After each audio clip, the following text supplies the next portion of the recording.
Welcome to Light Overheat with Professor David Yamani.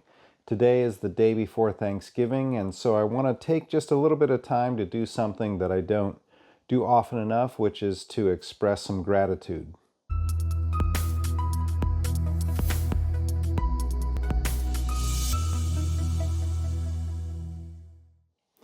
The thing that I am most grateful for in terms of this work that I am doing is for the small but extremely tenacious audience of people who have been so supportive of my work over the years. Maybe like everyone, we imagine ourselves to have huge audiences, but I think given the nature of the work that I do, trying to find the kind of quiet middle and light overheat, not taking advantage of the obvious polarization that we have in our country over guns, that's sort of self-limiting. And I've come to sort of reconcile myself to that. And in that reconciliation, I definitely don't express enough gratitude for the people who have stuck with me, who have helped support my work materially, who've promoted my work, and who never fail to take an opportunity to encourage me. So most of all, thank you so much to all of you out there who've been so supportive over the years. Supportive especially of my book Gun Curious, which I talk a lot about, probably talk too much about. Maybe I'll try to talk less about in the future. But I really, appreciate the fact that there is a group of people, probably bigger than I deserve, who are always there to support me in what I do. So cheers to you out there in the internet world for everything you do to encourage me. It really does keep me going, especially when the work gets hard, which it often is. I also want to express some gratitude for some specific projects I've worked on recently. So if you're interested in that, stay tuned. So I'm just getting back from a week plus long trip that I took where I attended back to back conferences or symposia around the issue of guns. It was a really long trip, but extremely productive, and I'm really grateful for the opportunity that I had to participate in each one of these symposia. And the first one has been going on all year long. It's a group of people convened by Michael Siegel at Tufts University and funded by Michael himself, as well as the Tufts Translational Science Institute. And the project has the working title of Bridging the Divide on Firearms Policy, a Unique Approach. And it brought together a group of people who represent all parts of the spectrum of views on guns, some very strong Second Amendment advocates like Rob Pincus and BJ Campbell from Open Source Defense, as well as people who spend their entire careers working for gun control. And this would include Richard Aborn, who was president of Brady, John Lowy of Global Action Against Gun Violence. And so the group truly represented a diverse group of people, and it tried to create some policies that would likely reduce firearms harm, which I know we can all get behind, but also that respected responsible gun owners and tried to create some wins for everybody involved. And I appreciated the shared principle that we entered this work with. And this is unique, I think, in groups that are working on these kinds of gun policies.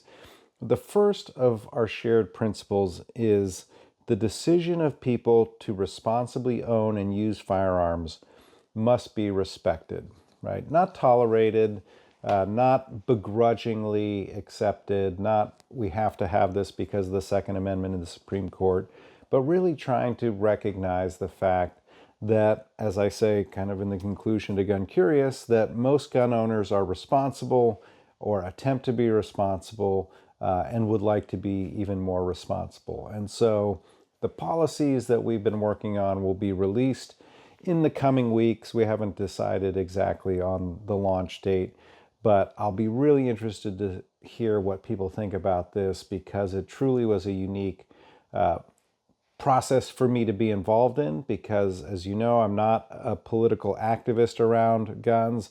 I'm not a policy advocate, but I participated in the group to make sure that the perspective of normal gun owners were represented in the group, and I hope that I did that well.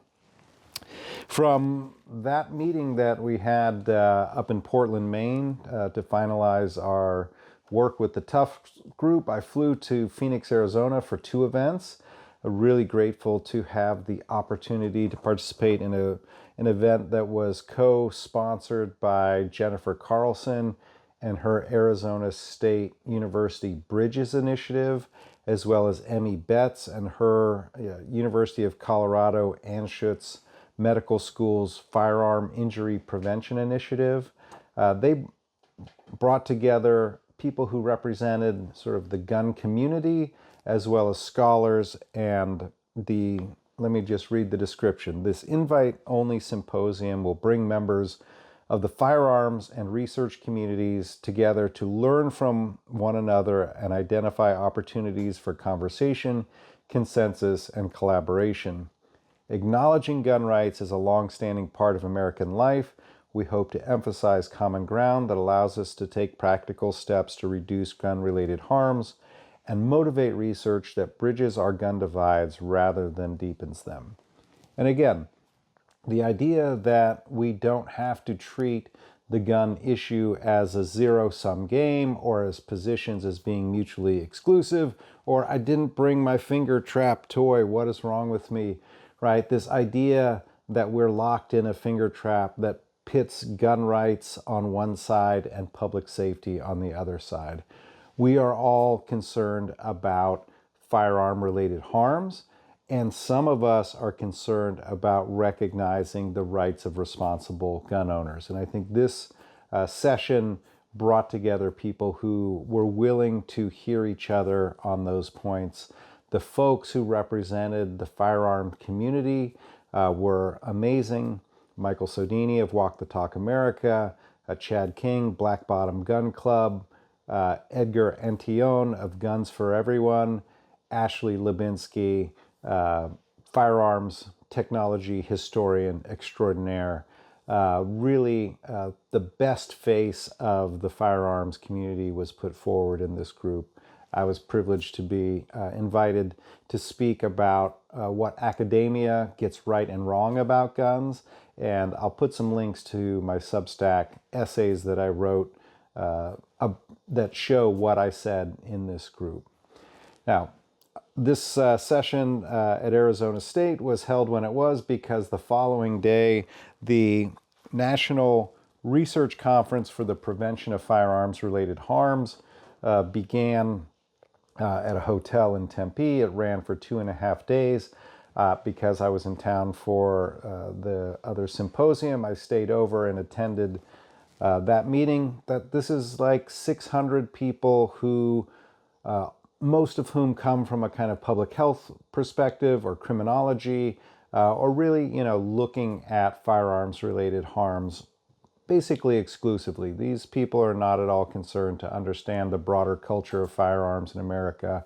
They're not concerned to understand responsible gun ownership. They really want to understand, everything that can go wrong with firearms.